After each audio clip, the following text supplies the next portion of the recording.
Tant que vous n'aurez pas rendu l'inconscient conscient, il dirigera votre vie et vous appellerez cela le destin. Que voulez-vous dans la vie?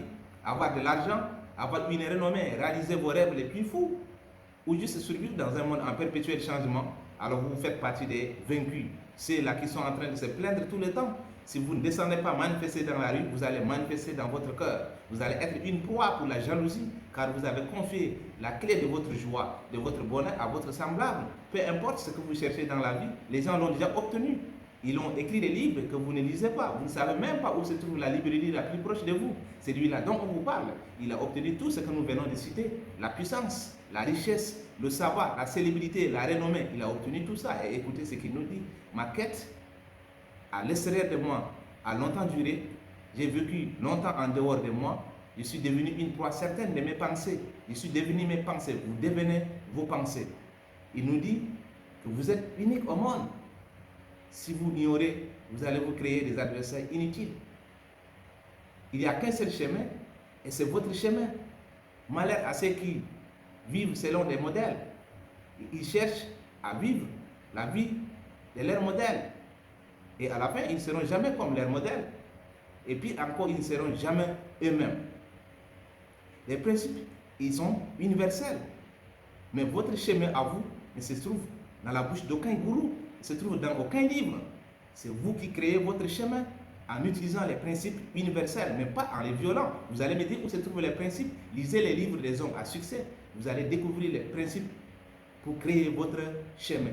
La vie est un état d'esprit et on nous oppose deux esprits. L'esprit de ce temps et l'esprit de profondeur. L'esprit de ce temps, c'est quoi? C'est l'esprit qui nous maintient dans l'ignorance, qui s'occupe des choses superficielles. C'est l'esprit qui nous maintient dans l'ignorance. Et cet esprit, cet état d'esprit change au fil des générations. Et de l'autre côté, nous avons l'esprit de profondeur. C'est cet esprit qui nous pousse à comprendre ce que tout le monde rejette, à aller en profondeur des choses. C'est l'esprit de profondeur des choses universelles. Avec cet état d'esprit, on nous dit on peut fusionner le sens avec le contresens. Le sens, c'est ce qui est raisonnable, ce qui est compris de tous, ce qui est accepté par tout le monde. Le contresens, c'est ce qui est incompris. La fusion du sens avec le contresens nous donne ce que Jung a appelé le sursens. C'est ce sursens qui nous conduit dans le désert où nous sommes seuls face à nous-mêmes. Le désert est loin des hommes, est loin des choses, est loin de nos pensées dirigées. Le désert, il se trouve en nous, dans la solitude. Tu ne peux pas échapper à toi-même. Sinon, tu ne peux pas atteindre le savoir du cœur. Si ton cœur est mauvais, tu connaîtras le mal. Si ton cœur est bon, tu connaîtras le bien. Il est plutôt sage de nourrir l'âme, de nourrir l'esprit. Sinon, tu élèves en ton sein des dragons. Le sens est le sens de l'âme. Il ne meurt jamais. Il se transforme en sens, puis en contresens. Il est grand et petit. Il est chaud et froid. La richesse de l'âme est faite d'images. Quand nous possédons l'image d'une chose, nous en possédons la moitié. Alors, est-ce que votre foi est assez solide pour visualiser ce que vous voulez dans la vie? Si oui, l'autre moitié appartient à l'action. La foi sans action ne peut pas vous amener à destination. Vous avez besoin d'agir pour matérialiser votre image, pour matérialiser votre rêve. Il n'y a pas d'économie du chemin.